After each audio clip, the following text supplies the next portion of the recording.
All right, y'all, we got this 59 GMC Apache pickup truck that we're working on today. Brought it over to the house because just needed a change of pace, change of scenery.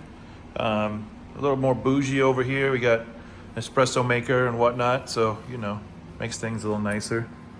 So we got the truck in here and we're gonna work on boxing the frame.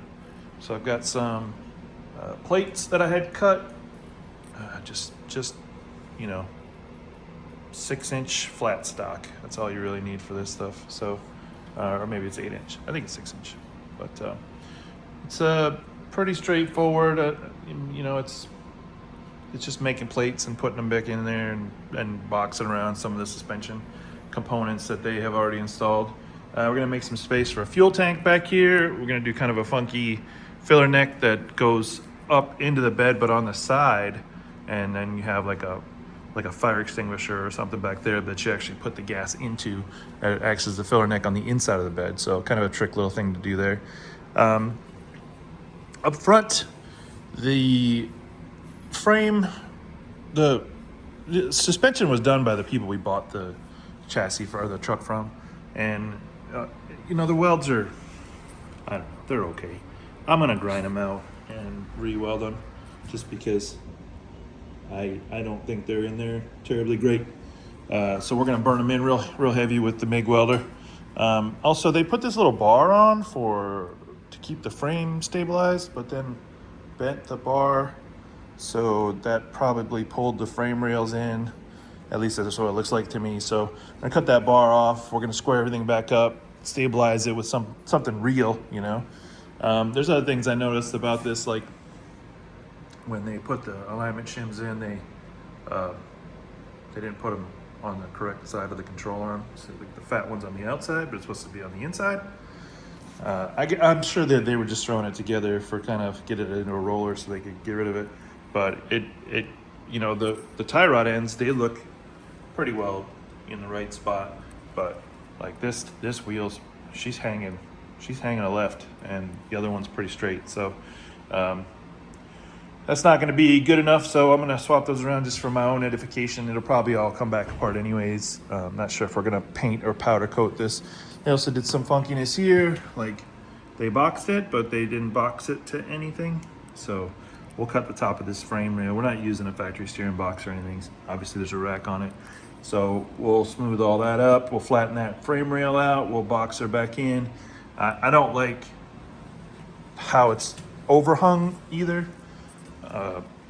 Where they did box it, they just kind of went straight down from the top of the frame there, and then just laid it on top of the bottom frame and then just welded it, but that's not good enough. So, back further, the frame doesn't do that. So you can just slap the plate right on top of the frame and it looks good.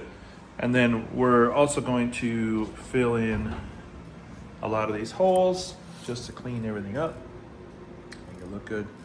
And we don't need any of these holes for anything. They were just there. So if we do need them, we'll drill them. If not, we'll make plugs and we will fill them up and smooth them out. And then, yeah, we may even get to put some motor mounts in this thing. Not 100% sure about that. I've got an LS engine sitting over there underneath the blanket that we could stick in here. I don't have the right transmission for it, but a buddy of mine's got the right transmission, or at least a case for one, so we can put that in. And yeah, it should be good here. I think it'd be nice, just hang out, work from home, which is always less stressful.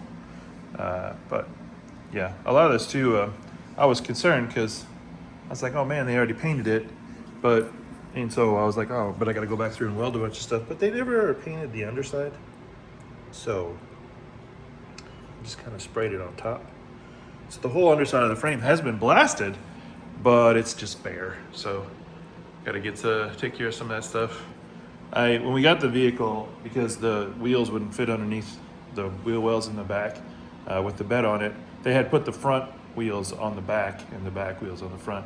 So it didn't turn very good because the rear wheels were hitting the frame rail when you turned, but then also, the back wheels just look funny. But yeah, I don't know. They've got just a little bit of clearance in there, just a touch. If this was driving down the road, it probably wouldn't work out. So I'm not sure. These are Corvette wheels on Corvette suspension. I'm not sure why that's different. You know, a wheel spacer would probably take care of it, or the right bolts. But we're not gonna run these wheels anyways. They're just rollers. So even though they do kind of look neat. So we may, if we're feeling crazy, get into converting this into the back window into a big back window, which is basically replacing the whole back of the cab. It kind of needs it anyways. Like there's rusty bits and cab corners and inner cab pieces that need to be replaced. But you know, I don't really. I kind of like the small back window better, but everybody, you know, for value, they want the big back window. And if we got to do a bunch of rust repair anyways, might as well do it the way we want. There is a bit of rust up there, which is real common on these trucks. We'll get to that when the cab comes off and whatnot. So it's a little rusty on the back of the floor here where it's here, but it's actually really not bad. I'm actually gonna do the big back window conversion before we blast it. There's no sense in blasting all this, priming it, and then cutting it off. It doesn't make any sense. So we are gonna get rid of the gas tank. Like I said, we're gonna put the gas tank in the back. So part of that big cab conversion will be getting rid of that gas hole. So get your gas hole out of here. So anyways, so that's it for now. Like I said, we're gonna work on this one for probably a couple weeks here at the house and see how far we get. So I got that raggedy piece of junk out of there. Got it off the frame. A couple of scratches in the frame. I'll weld those up solid. And I'm just sitting here drinking my espresso. It's actually a caramel macchiato out of my Hurricanes cup, Go Canes. And I was looking at the holes where the factory cross member was riveted in, and I thought to myself, that hole looks almost the same size as this piece of this piece of roll bar tubing I've had sitting over here in the corner for a while. And sure enough, look at that. Look at that. It was like it's stinking made for it. So we can probably make something out of that we can be proud of. And we're gonna box that frame in. So, you know, it's probably just gonna go ahead and be welded, cut it off flush, weld it, and move on with our lives, because we're gonna box it in, and then we'll also weld it on the inside as well, or on the box part as well. But as advertised, when I popped that bar out, started doing some measuring, half an inch in on the front of the frame rails compared to the rear, or compared to behind the suspension there. Pretty square though. Factory holes are square with the frame rails and stuff, so height looks good, and it's not out of square. So I think if I just push it out a bit when I build my bar here, I should be in the business. So we'll get the one side set in, and then we'll push the other side out, which I think this side is the one that's in, and then we'll tack it and see how we feel about it, and then build the plates for it as well. All right, so we stripped off all the suspension components, and you know, upon further inspection, we needed to level up the whole frame. So I put the frame on jack stands all the way around, and I shimmed. You see, I got some aluminum shims in there, and I got the frame sitting level. So, you know, using Grandpa's old level here, this thing's built more houses than anybody I know, and quite a few vehicles. It shows that this corner is a little low, and from the measurements and stuff I took, that's what I saw too. So everything else is good except for this corner. It's a little low, and I think what happened is when they put these notches in the frame, they just, I don't know, they got it too hot, or they, you know, cut too much out of it and sagged a little bit, or, you know, this thing being four-wheel drive, maybe it got bounced a little bit, you know, maybe something got pulled or twisted or something, but it didn't get welded back right. So all I did is I took a little relief cut. See, a little relief cut there, all the way through that piece that they put in. And I mean, you guys can see how easy this moves. I could move it by hand. just by picking that up, you know. But what I'm gonna do is I'll give it a little pump on a jack here. Just a little boop. And come back over here. Check that level. Still not quite good enough. Another half pump ought to do it.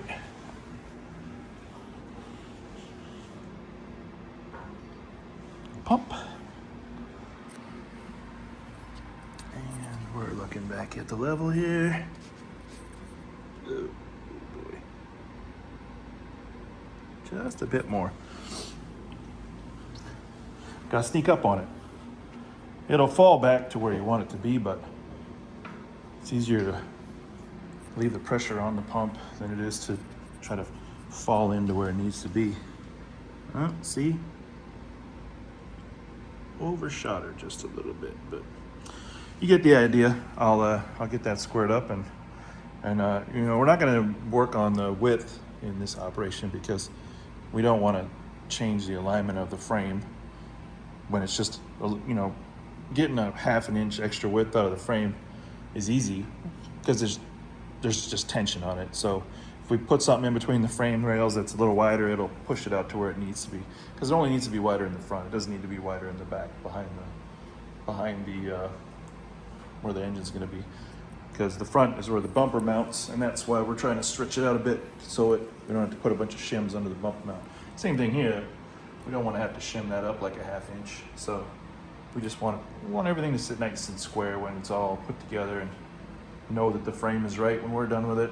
So I'll get that tacked up and we'll keep on moving. Got the steering off.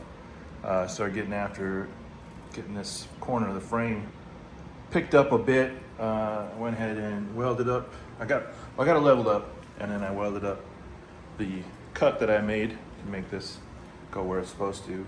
I also welded up a few holes there, and there was a bit of you know, scaliness to the frame right there. So I welded all that out, filled it all in. Looking real good now. So yeah, we got this thing on level, and so then I had to work on getting her to be the right length, so, or the right width. So it was about a ½ inch,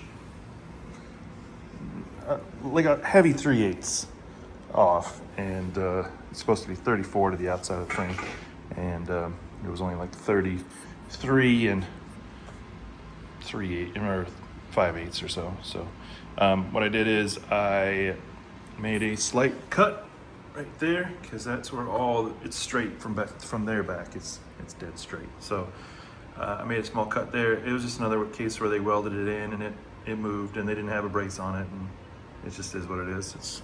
I've seen worse. So I made a cut there 3/4 of the way around. I didn't cut the outside, left that to maintain the straightness there. I tacked this tube into the frame right there, and then I went over here and I put this 2x4 in at exactly the length that I wanted, and I trimmed off this tube on this other side. And I can tell that the frame that frame rail is moving in, because when I take the board out, there's a little bit of tube sticking out, which is what I want, because I know that this frame rail is straight. So right now, all I got to do is weld this end of the tube in, and then weld up that area that I cut over there, and then we should be in good shape as far as the front of the frame is concerned. I don't think we're gonna have any issues getting the body back on this thing the way that it's supposed to be. So from here, we're gonna start fixing some of this boxing on the frame and welding up a bunch of these holes that are just leftovers from where there was leaf springs and whatnot. And actually, that's what this is. This is a leaf spring hanger hole. I kind of forgot that these had leaf springs on them, but I was checking original frame stuff to make sure I wasn't going to put this tube somewhere where it was going to interfere with something. And sure enough, they, you know, I was like, oh yeah, that's right, they do have leaf springs on them. So, yeah, that was the front leaf spring hanger. So we'll get after it. We'll weld this up and keep moving.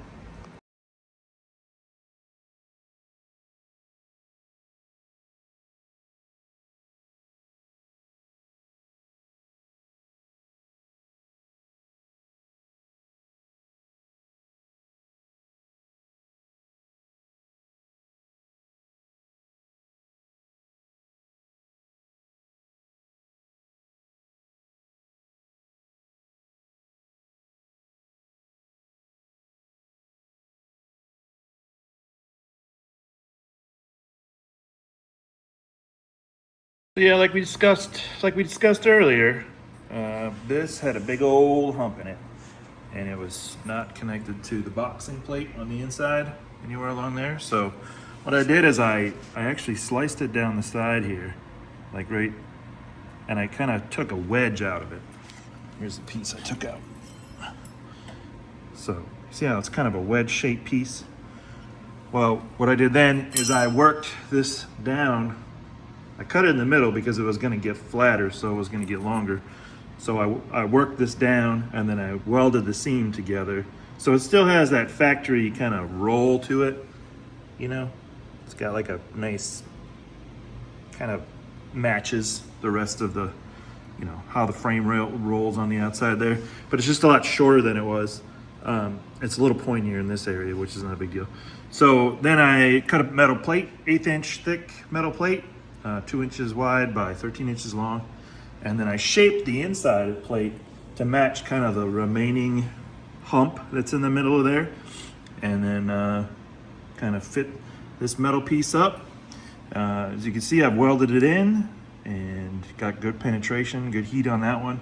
And now I'm gonna grind that all smooth and she should be looking real nice.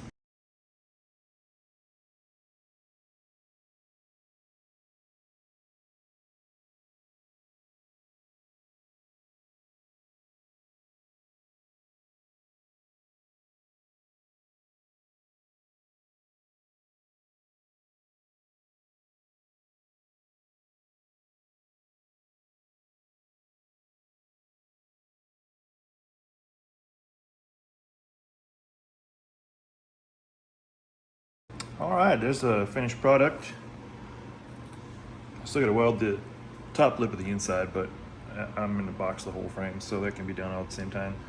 When I'm slid in underneath there, or maybe when I get the cab off, I'll go through and do all of it. But anyways, she's looking good. Nice seam there. No pinholes.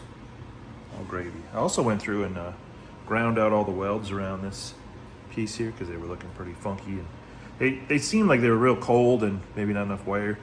And but when I dug them out, they were in pretty good shape. So I just welded back over. You can see stacking a couple dimes there, and yeah. So it's all coming together. Keep on rolling.